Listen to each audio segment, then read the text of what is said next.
This is the Valley Today. Breaking news this morning, one person under arrest for DUI and several are hurt following a rollover crash in Grand Forks. Police are saying this happened around 2 this morning. They were called to the 3400 block of Demers Avenue for a vehicle that hit the median and then rolled. 2 people were thrown from the vehicle. Authorities say 7 people in total were in that car. 2 were taken to the hospital right away. 4 others were taken later. Their conditions are unknown. Now, the driver is from Grand Forks and was arrested for DUI. No other information is being released. New this morning, firefighters looking for the cause of a fire that damaged a car. It happened in a South Fargo apartment parking lot. It was discovered just after midnight in the 3100 block of 32nd Street South. No word yet on the cause of that damage. Flames could be seen shooting out of 3 apartment units, and that's what fire crews pulled up to at the West Winds complex in South Fargo. It prompted a 3-alarm fire call out. Now, reports started rolling into 911 around 3 yesterday afternoon from the 3400 block of 42nd Street South. Heavy fire was seen coming out of the balconies on all 3 floors of that building, and callers indicated that 3 units were on fire. Firefighters say the fire then spread into the attic of that 52-unit building. I'm feeling very bad because I have children. I live here with my children. The only good thing about it is that I went to church this morning with my kids. Nobody was home. That's the only blessing part about it. No one was hurt, but the fire displaced tenants from 24 apartment units, and many say they lost everything inside their homes. Damage is now estimated at $500,000. Again, no word yet on how it all started. New this morning, an 18-year-old woman is dead after a rollover in the Northern Valley. The North Dakota Highway Patrol says the victim left a road north of Bottineau yesterday morning, overcorrected, and then rolled her pickup. The woman was thrown from the vehicle during that rollover and died at the scene. Her name has not yet been released, but troopers confirm she was from Bottineau. 6:03 now on this Monday morning. Let's get a check of your forecast out there with Lisa Green. A pretty nice fall day ahead for us, Lisa. Yeah, not too bad at all. In fact, the wind is going to be a big factor in making it pleasant because it's finally going to be on the lighter side after what was a very windy Sunday. We're looking at some pleasant conditions here for today in our headlines. And one thing we'll have to watch out for is this afternoon, late afternoon and evening, a chance for a few sprinkles that we'll be talking about here as we go through the morning.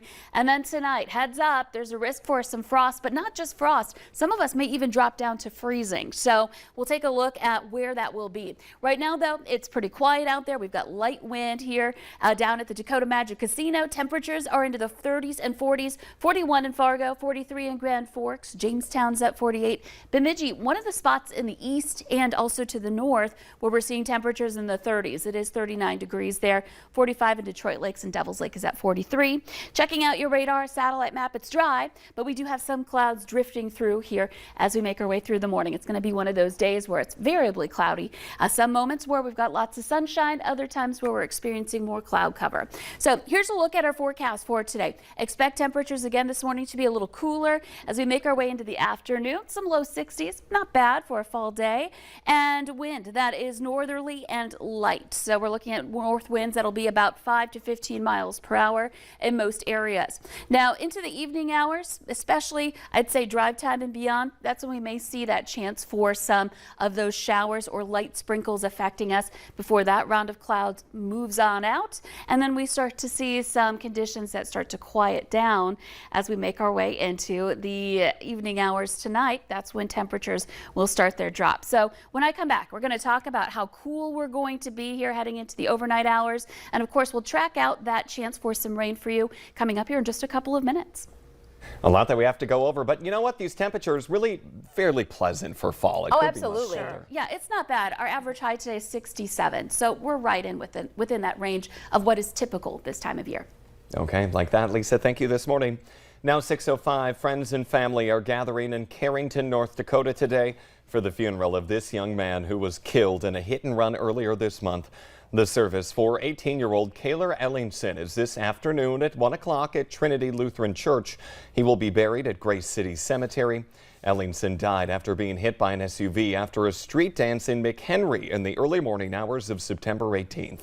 41-year-old Shannon Brandt of Mchenry is charged with criminal vehicular homicide and leaving the scene of a crash. Court records show he told police he felt threatened by the victim during an argument over politics. The North Dakota Highway Patrol says there's little indication that Ellingson was a political extremist like Brandt is trying to claim. A Fargo man is heard and facing DUI charges after a crash into two trees that happened in South Fargo. The North Dakota Highway Patrol says 18-year-old Miguel Rendon missed a curve on 32nd Street South near 29th Avenue early yesterday morning, hit a small tree and then crashed into a larger one. Rendon was seriously hurt. His car now has heavy damage. Two teenagers are in custody accused in a shooting at a Minnesota high school football game that hurt two people.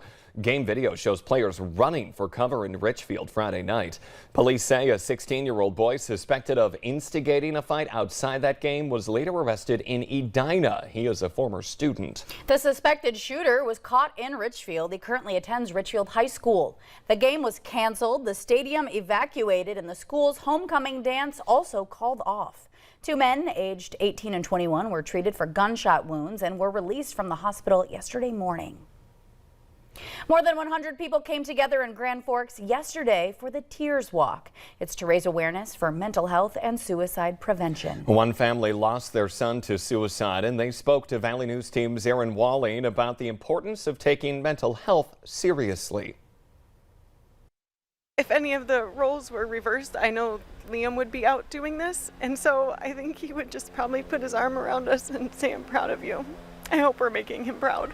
Elizabeth and Todd Met lost their son Liam, who was a freshman at Fargo Davies High School, to suicide last year.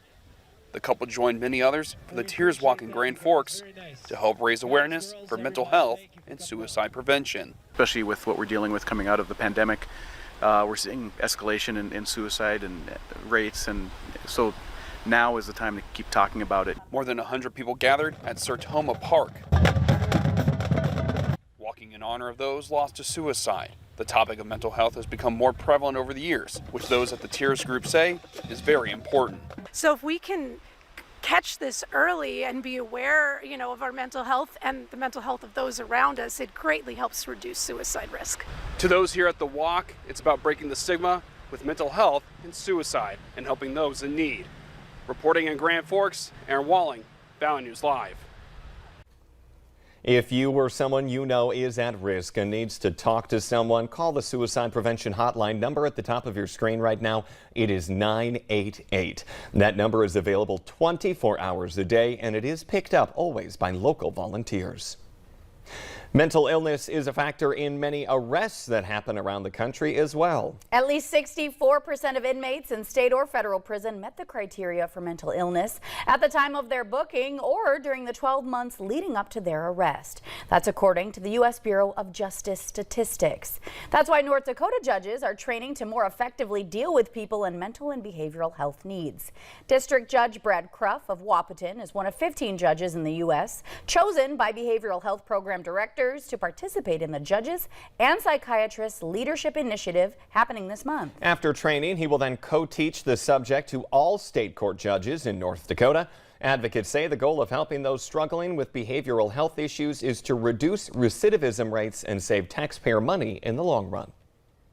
Still to come this Monday morning, a ghost town in a Minnesota state park. We have the details on what used to be. Pretty interesting. And up next, weather to plan out your Monday and a look ahead to your week as we jump outside for this live look across our region. We'll be right back.